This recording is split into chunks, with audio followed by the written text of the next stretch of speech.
Back at the shop on a rainy day. Let's do some work. Get this thing tuned up.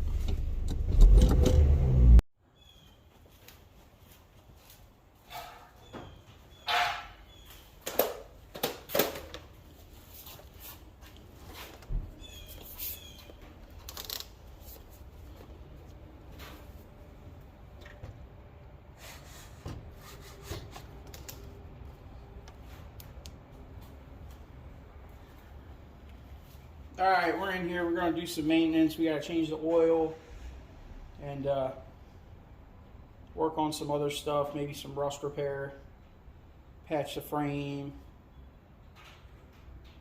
a couple spots that it needs it. This is a single overhead cam, 2.4 liter KA engine. Now, one of the biggest problems that these things have, they're really, really good motors as far as reliability, but the biggest issue they have is with the timing chain tensioners in these engines. In this generation engine, the timing chain tensioner is hydraulically controlled. It's the same in the second generation, but the second generation has a little iteration that they fixed to solve this problem. They have a really bad problem with timing chain rattle. So when you first start up and there's no oil pressure, there's a coil spring in there that's supposed to hold tension on the timing set till the oil pressure is there to put the added 80, 90 psi onto it to hold the tension tight. Well, the spring is too weak or it's too short, and you know, when you start these things up with no oil pressure in them, they really rattle hard. They really rattle pretty hard.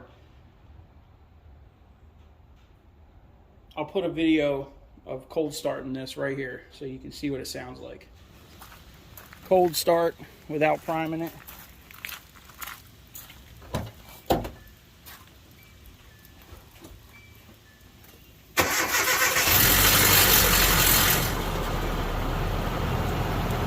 Sheesh.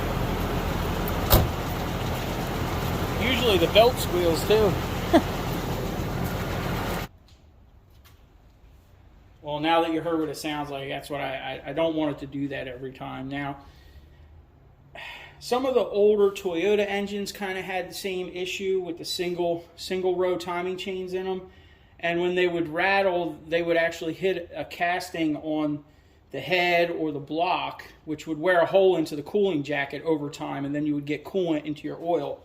I'm not sure if this engine actually does that. It's basically just rattling on the guides, but it will shatter the plastic covers off the guides, which is what I think has already happened to this engine. I think the plastic guides have already broken off and they're down in the oil pan, because when it rattles, as you heard in the video, it really sounds like metal to metal hitting, not just like the chain slapping on the guide to me. So this thing I think is already broke. I was going to pull the valve cover off and look in there, but I kind of don't want to. Right? You know what I mean? Like one of those, I don't even want to dig into it. Somebody's been in here, it's got silicone all over it, so the chain has been changed at some time, but they put the stock tensioner back into it. Now, what the real fix for this is, there's a couple different fixes for this.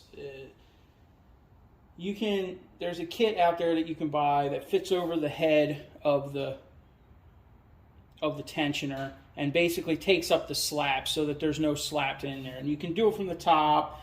You can undo the sprocket off the cam gear, and you can hold the timing chain up with a bungee cord. There's plenty of videos online showing people doing it. And you can work down in here from the top and get it out. Another hack is to take some of the accessories off and drill hole saw through the timing cover, the aluminum timing cover, to pull the tensioner out and put the newer style tensioner in there. And then you would fill the hole with a rubber plug. I don't know, I'm not all about that. If I'm going to put it in there, I'm going to have to tear it all down, tear the whole timing set out of it, the oil pump, everything, and then put it back together with the proper tensioner. Now, the second generation tensioners were ratcheting. So as the oil pressure pushed the tensioner out and the chain stretched, it would come to a ratchet and it would click. So that way the tensioner would stay out at that exact point until the oil pressure came again and put the pressure on until it got to the next notch, and then it would lock there. So you can put those second generation timing chain tensioners in these engines, but when you take it, the way the oil comes into the back of the tensioner is different. So you have to either hog it out yourself on the second generation tensioner. There's also a guy, I don't know his name, there's a company out there. He used to have a video online, but he pulled it down because it basically shows you how to do it on your own. And he sells those tensioners for $150. You can find them if you search around on the forums, they're out there. You can buy the tensioner and put it in there if you want that's already modified, but it's really easy to modify one. I'm not going to be able to do it in this video, but eventually, when I do get in here and do it, I'll make a video on how to modify it, and I'll just put it up there, you know, for everybody to do, and you can hog it out yourself, you know what I mean? It's not that big of a deal. And that's what needs to happen to all these trucks that I have. The only one that we did do it to was the four-wheel drive Nissan that my buddy just sold to the exporters. So that thing's probably in South America pulling stumps out right now, but that thing was perfect after that. It never time and chain rattled on cold startup ever after putting that newer style tensioner. And he actually bought it from the guy for $150, the dude that makes them. But I'm going to do the ghetto fix. I really wanted to get in there and let the tension out and then put a tack weld on the shaft of the tensioner coming out of there, but I don't know if I want to go that route yet. I don't really want to dig into it. So my plan is I'm going to tap into the ignition coil and I'm going to put a switch in it and,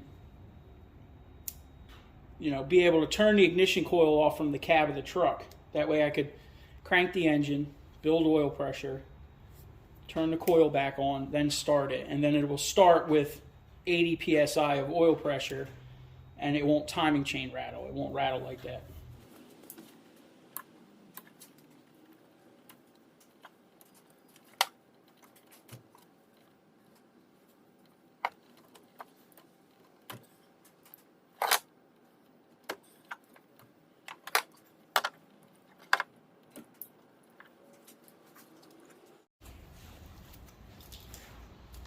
See if this old jalopi's gonna work.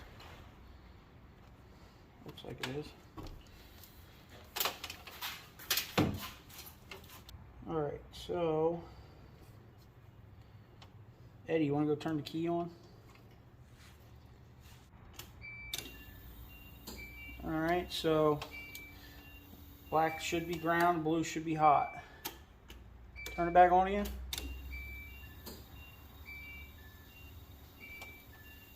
Or is it vice versa? Okay, so it's backwards. So blue is ground and black is hot. Yep. Turn the key back off and back on. Okay, back on. All right, so yeah. So black is hot, blue is ground. That would totally mess you up, wouldn't it? Yeah. I know. So blue is ground and black is hot. Something tells me that from hooking up my tack on my other truck that blue was ground. All right. So blue is ground, black is hot. Black with a white stripe. So black with a white stripe. Yeah. So that's hot.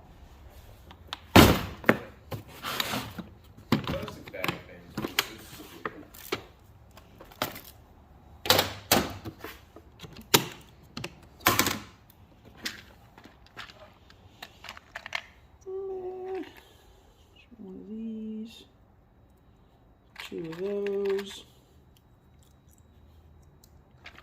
The rest we'll have to figure out when we get inside.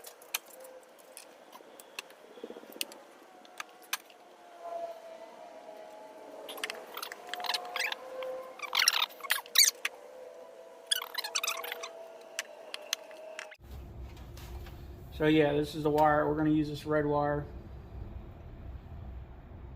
Now, like I was just saying, I need to get some liquid electrical tape for this. Would probably be the best way to seal these up after you got them together.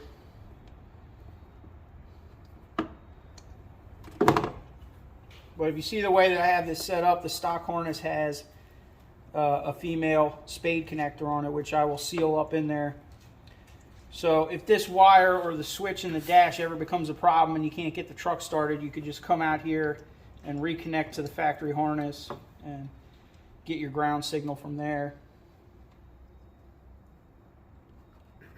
So this is what we're doing because we're lazy and we don't want to take the engine apart. Right?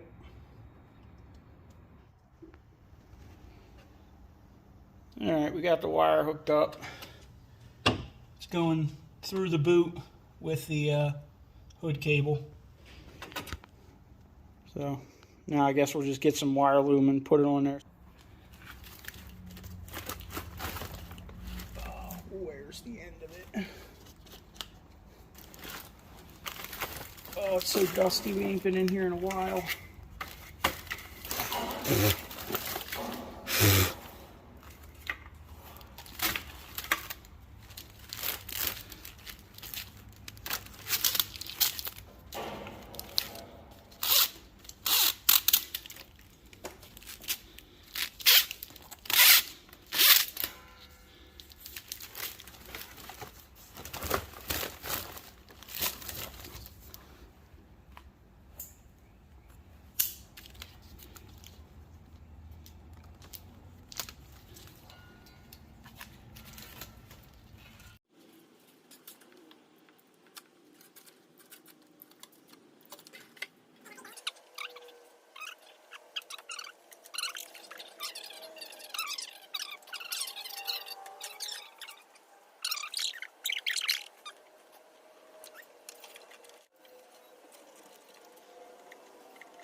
Alright, here we go.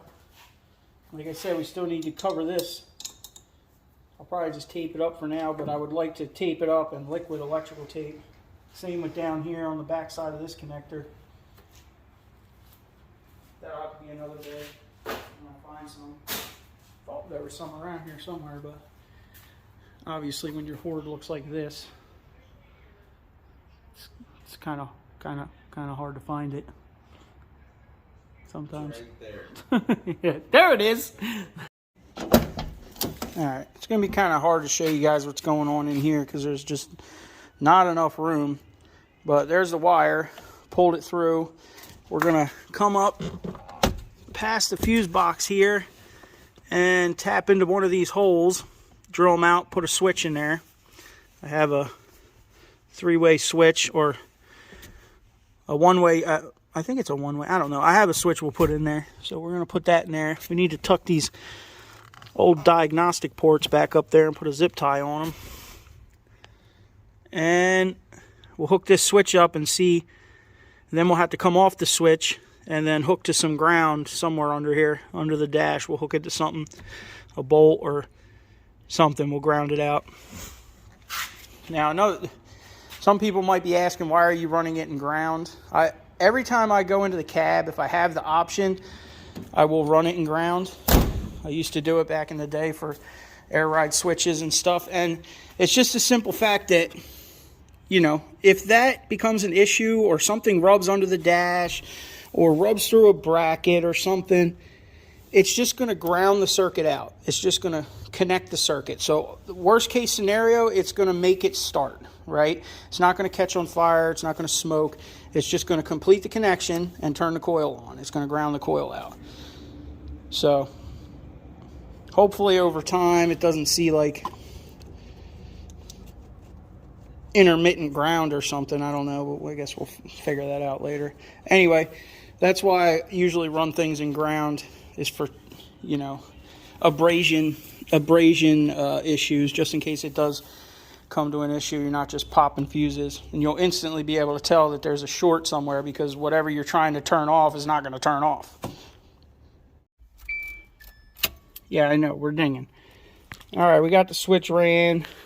I ended up grounding it to the bolt that holds the steering column on here. So I still need to drill the hole in the plastic and mount it in the dash. But right now it says it's off. So let's see if it's killing the coil. Alright, we got our oil light. See it right there? should be able to just crank and not start.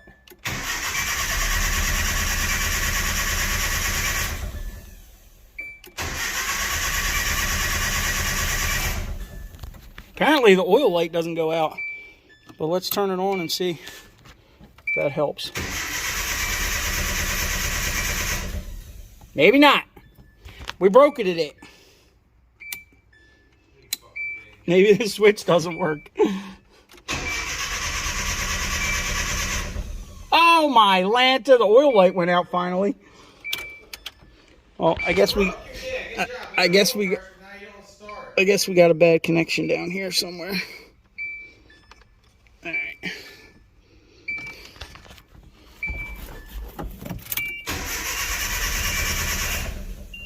I broke it and all I smell is gas.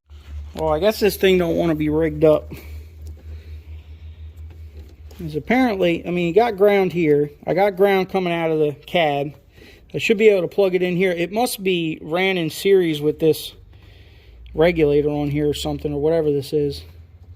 So I'm going to have to dig into some schematics and figure some other stuff out, because apparently I can't interrupt this coil with a different ground. It has to be with this ground from the ECU, I guess. Something else is getting tripped out by disconnecting it. So I guess that's a project for another day. I need to do some more research. I thought I knew how it worked, but I guess not. Maybe we just shut the injectors off. Maybe that's the next step. Right?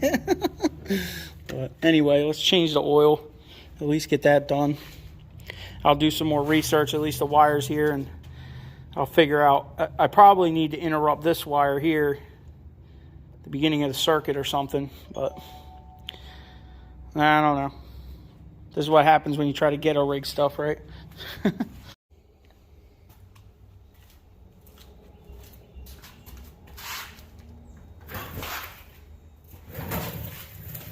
See if we can drain this thing without making a mess.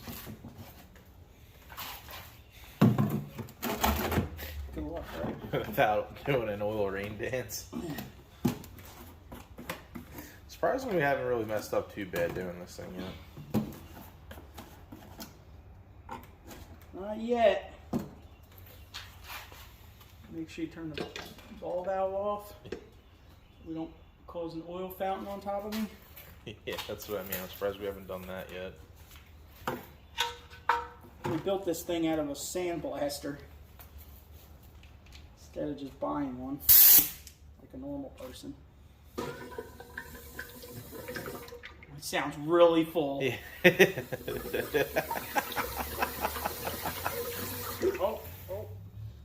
We're leaking! The whole thing's shaking. Oh yeah. Taco Tuesdays. I need a rag. Well, we got the oil changed. At least got that done. Started pre-gaming this piece on the rocker to get fixed.